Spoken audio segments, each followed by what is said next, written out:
Israel से एक बहुत बड़ी गलती हो गई। इजराइल की सेना के हमले में लेबनान का एक सैनिक मारा गया, जबकि 3 घायल हो गए। इजराइल का युद्ध हिजबुल्लाह से चल रहा है, लेकिन अब इस हमले के बाद इजराइल के लिए मुश्किलें बढ़ सकती हैं। वैसे नेतन्याहू ने हिजबुल्लाह को लेकर एक ऐसा सिग्नल दिया है जिससे साफ हो गया है कि इजराइल की सेना बहुत ज्यादा प्रेशर में है।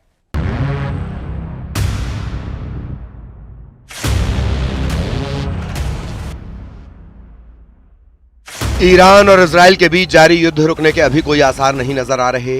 दोनों देशों की तरफ से बम बारूद के हमले हों या फिर बयानों के हमले, दोनों एक ही रफ्तार से जारी हैं। अली खामेनेई के अंदर की आग अब बदले की ज्वाला के रूप में बाहर फैल रही है।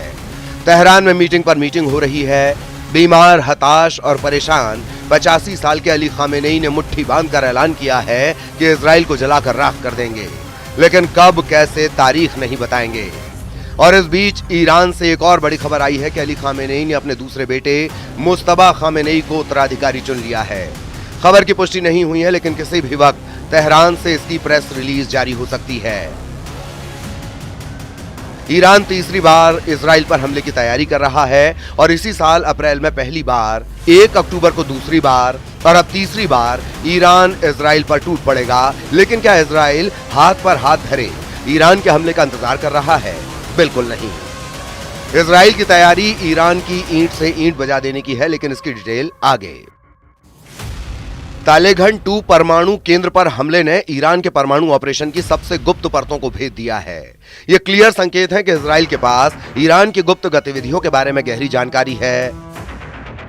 इस साल की शुरुआत में अमेरिका और इजराइल की खुफिया एजेंसियों ने पार्चिन के तालेघन 2 परिसर में फिर से गतिविधि का पता लगाना शुरू किया था।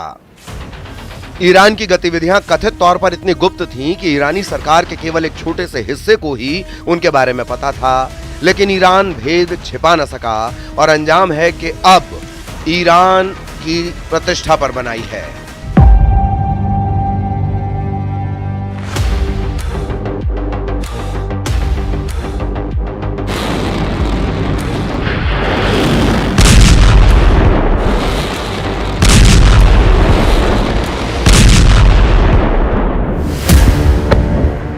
यहां नोट करने वाली बात यह है कि ईरान बुरा फंसा है 2 तरीके से। पहला यह कि अपनी न्यूक्लियर फैसिलिटी पर हमला होने की सूरत में भी इजराइल को जवाब नहीं दिया तो मिडिल ईस्ट ही नहीं पूरी दुनिया में उसकी साख को धक्का लगेगा। दूसरा यह कि अगर इजराइल पर ईरान हमला कर देता है तो जैसा कि अमेरिका ने धमकी दी है, परिणाम विनाशक होंगे। मतलब अली खामेनेई के लिए इधर कुआं उधर खाई वाली स्थिति है और बीच में है सुप्रीम लीडर अली खामेनेई की बीमारी, जिन्हें लेकर अब खबर आ रही है कि अली खामेनेई ने अपने दूसरे बेटे मुस्तबा खामेनेई को अपनी जिम्मेदारी सौंप दी है। हालांकि इसकी आधिकारिक पुष्टि अभी नहीं हो पाई है। न्यूज एजेंसी एपी की रिपोर्ट के मुताबिक 85 साल के खामेनेई बीमार चल रहे हैं। ऐसे में अपनी मौत से पहले शांतिपूर्वक पावर ट्रांसफर के लिए खामेनेई ने अपने बेटे को सारी जिम्मेदारियां सौंप दी हैं।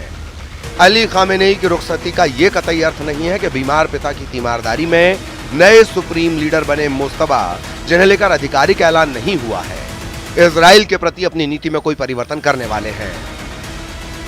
इजराइल को लेकर ईरान की बुनियादी समझ ही कहती है कि यहूदी अरबों की जमीन पर घुसपैठिए हैं। इजराइल का अस्तित्व मिटाना उनकी जिम्मेदारी है। ईरान ने यह तथाकथित भार अपने कंधे पर इसलिए उठा रखा है कि खामेनेई के खानदान को गुमान है कि वो अरब देशों के लीडरशिप की राइट रखते हैं। 55 साल के मुस्तबा खामेनेई के सत्ता में आने के बाद ईरान और इजराइल के बीच तनाव का लेवल पूर्ण युद्ध में बदलने की पूरी आशंका है। लेकिन डर इस बात का है कि ईरान ने इस बार इजराइल पर बम बरसाए तो अमेरिका में अब बाइडेन नहीं बैठे हैं, वो ट्रंप बैठे हैं, जो ये कह चुके हैं कि ईरान के बदले का जवाब इजराइल को उसके न्यूक्लियर अड्डे को ध्वस्त कर देना चाहिए। मतलब अब की बार विध्वंसक वॉर की मुकम्मल तस्वीर उभरती दिख रही है। और इस उभरती तस्वीर की बानगी देखने को भी मिली जब हिजबुल्लाह ने इजराइल के राष्ट्रपति नेतन्याहू के घर पर सीधा हमला कर दिया। नेतन्याहू के लिए अच्छी बात यह रही कि उस वक्त वो और उनका परिवार घर पर मौजूद नहीं था। पिछले 100 दिनों से इजरायली सेना लेबनान में मौजूद हिजबुल्लाह के ठिकानों पर हमले कर रही है। 32 साल तक हिजबुल्लाह का चीफ रहा 65 साल का नसरल्लाह मारा जा चुका है, लेकिन उसके बाद भी हिजबुल्लाह के हमले इजराइल पर तूफानी रफ्तार से हो रहे हैं। एक अनुमान के मुताबिक इजरायली सेना 80 टन बारूद बेरूत पर बरसा चुकी है, लेकिन उसके बावजूद हिजबुल्लाह न सिर्फ इजरायली सेना पर भीषण हमले कर रहा है, बल्कि अपने रॉकेट, छोटी मिसाइलों से इजरायली शहरों पर अंधाधुंध बारूद बरसा रहा है। आखिर हिजबुल्लाह को इजरायली सेना 70 दिन बाद भी काबू क्यों नहीं कर पाई है? हैरानी तो इस बात की है कि हिजबुल्लाह ने कुछ हफ्तों के अंदर दूसरी बार इजराइल के सबसे ताकतवर चेहरे प्रधानमंत्री बेन्यामिन नेतन्याहू के घर पर सीधा हमला किया है। इधर दूसरी तरफ इजरायली सेना ने हमले बेहद तेज कर दिए हैं। दक्षिणी लेबनान के बेरूत पर खास तौर से तेज हमले किए जा रहे हैं। दक्षिण और पूर्वी लेबनान में इजरायली हवाई हमलों में 11 लोगों की मौत हो गई। मीडिया रिपोर्ट के मुताबिक पूर्वी बालबेक हरमेल गवर्नमेंट के खिब्रेह गांव में एक घर पर इजरायली हमले में एक ही परिवार के 6 लोग मारे गए और 11 घायल हो गए। इसके अलावा नाबातिया में गोदाम पर हुए हमले में 5 कर्मचारी मारे गए हैं। 23 सितंबर 2024 से इजराइल ने लेबनान पर हवाई हमले तेज किए हुए हैं। अक्टूबर की शुरुआत में इजराइल ने लेबनान सीमा पर जमीनी अभियान भी शुरू कर दिया था।